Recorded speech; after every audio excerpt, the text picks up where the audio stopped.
Bonjour à tous et bienvenue dans cette nouvelle vidéo d'explication de règles. Aujourd'hui on s'attaque au talon, un petit jeu de stratégie combinatoire abstrait, et comme d'habitude, on va d'abord voir en détail la mise en place, les règles, et enfin peut-être quelques petits conseils pour vos premières parties pour pouvoir bien débuter. C'est parti! Pour commencer cette explication, on va voir d'abord le synopsis et la mise en place. Pour la mise en place, c'est très simple, il suffit de refaire ce que vous voyez actuellement à l'écran, tout simplement. Et pour le synopsis, on pourrait imaginer une espèce de guerre, de bataille, entre deux jardins Éden concurrents. À la tête de chacun, il y a un couple d'humains à la Adam et Ève, un peu. Et le but est tout simplement de vaincre le jardin adverse en tuant un des deux humains à sa tête, tout simplement. Pour cela, vous avez à disposition plusieurs types de pions. En bleu-blanc, vous avez les humains, en rouge, les animaux, en noir, les bactéries, et enfin en vert, les végétaux. Comme vous pouvez voir, on ne peut pas savoir à qui appartient un pion en regardant seulement sa couleur. Il faut regarder son orientation, s'il est orienté dans un sens ou dans l'autre. Maintenant qu'on a pu voir vaguement les différents types de pions, l'histoire et la mise en place, on va pouvoir passer au déroulement du jeu, aux différentes règles, et on va commencer par parler des déplacements. On peut séparer les types de déplacements en deux catégories. D'abord, il y a les déplacements des éléments naturels, comme les animaux, les bactéries, les végétaux. Bon, là, on peut faire une famille avec tout ça, tout ce qui n'est pas humain. Ils ont tous le même déplacement, ils peuvent se déplacer de une case dans n'importe quelle direction, que ce soit en diagonale ou dans une direction en colonne ou en ligne. Au niveau des humains, eux, ils ont un déplacement légèrement différent. Ils peuvent se déplacer de deux cases dans n'importe quelle direction. Cependant, ces deux déplacements consécutifs ne sont pas forcément dans la même direction. Bien sûr, ils peuvent aller deux fois en haut, deux fois à droite, deux fois en diagonale, il n'y a pas de souci. Mais ils peuvent également aller une fois à droite, une fois en diagonale, ou deux fois en diagonale, mais dans des directions opposées, selon ce qui les arrange le plus. Ce qui fait de cette unité une des plus mobiles du jeu, bien sûr, et ce qui va rendre la tâche de les tuer particulièrement compliquée. Ça fait aussi d'eux une des meilleures armes possibles du jeu, et on pourra voir ça encore plus tard. Justement, maintenant qu'on a pu voir les différents types de déplacements, on va pouvoir regarder les règles qui régissent la manière d'attaquer l'adversaire. En effet, tout l'intérêt du jeu, d'où le nom talon, est centré autour d'une règle qui régit les interactions entre les trois éléments naturels, animal, végétal et bactéries.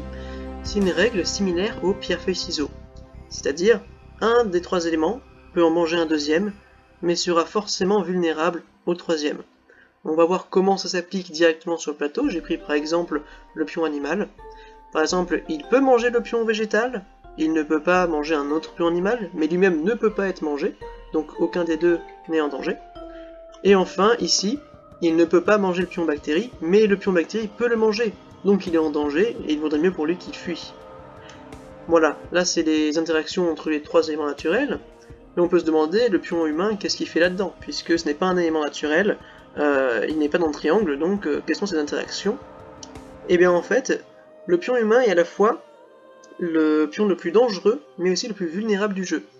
En effet, il peut vaincre n'importe lequel des trois éléments naturels, mais il est également vulnérable à chacun des trois.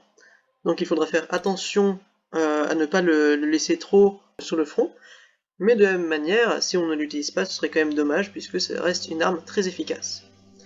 Maintenant qu'on a pu voir le système d'attaque, on va enfin pouvoir passer à la dernière règle assez importante du jeu, le parachutage.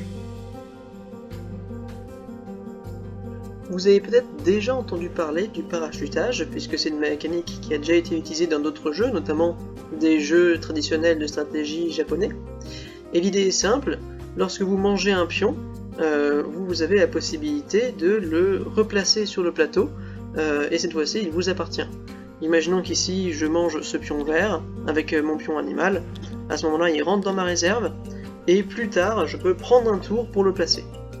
Donc comme je viens de dire, ça prend votre tour en entier, c'est-à-dire une fois placé, vous ne pouvez pas le déplacer à nouveau, c'est logique, sinon le jeu serait bien trop simple. Et de plus, il y a une petite subtilité, c'est que lorsque vous mangez un pion, et qu'il rejoint donc votre réserve de parachutage, lorsque vous allez le placer plus tard, vous n'êtes pas obligé de placer un pion de la même couleur que le pion que vous aviez mangé.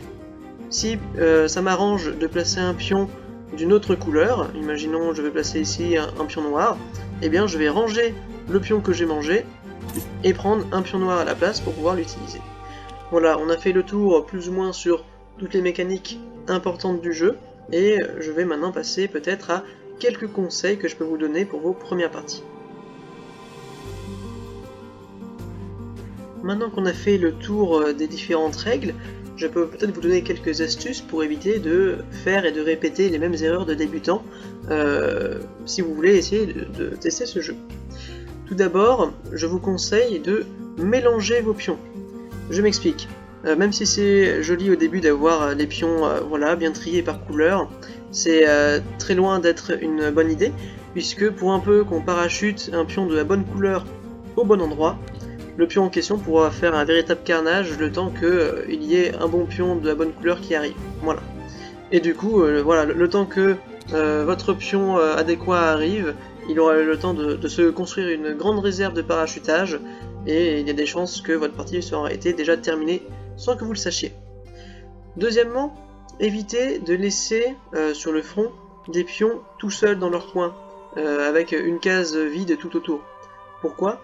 Puisque s'il y a un humain pas trop loin qui reste à portée, il aura la possibilité de vous manger ce pion sans avoir aucune conséquence, puisque il n'y a aucun pion autour qui puisse le manger derrière. Par contre, si ce pion est à côté d'un pion, n'importe lequel, peu importe la couleur, ou s'il est dans le rayon d'action, dans la portée d'un autre humain, à ce moment-là, l'humain ennemi ne pourra jamais venir vous manger votre pion, puisqu'il risque de se faire manger juste derrière, et ce sera le game over pour lui. Donc voilà, essayez de toujours avoir vos pions les uns à côté des autres, par 2, par 3 ou plus. Et enfin, bien sûr, utilisez vos humains, même s'il faut les protéger, c'est une des meilleures armes du jeu. Voilà. Il y a aussi quelque chose que vous pouvez rencontrer comme situation, c'est ce que moi j'appelle un talon, comme le nom du jeu, d'accord. C'est dans le cas où quelqu'un arrive à faire une formation en L, voilà, avec un pion de chaque couleur.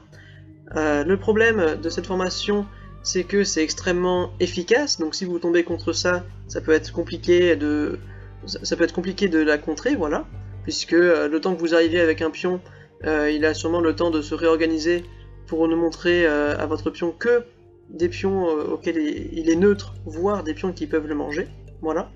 C'est pourquoi cette formation est particulièrement dangereuse, mais il ne faut pas oublier aussi que cette formation est particulièrement lente. En effet, si vous voulez déplacer toute cette formation de une case dans n'importe quelle direction, vu qu'il y a 3 pions, il faudra 3 tours. Donc vous pouvez utiliser à la limite votre mobilité avec des parachutages ou autres, et tout simplement esquiver cette formation, ce sera souvent une meilleure chose que d'essayer de l'attaquer de face. Et dans le cas où vous ne voulez pas essayer de la fuir, ou que c'est tout simplement impossible parce qu'elle est en plein milieu, vous pouvez essayer de l'attaquer depuis plusieurs endroits, voilà, en envoyant le bon élément au bon endroit, de manière à ce qu'il ne puisse pas tout esquiver à la fois, voilà.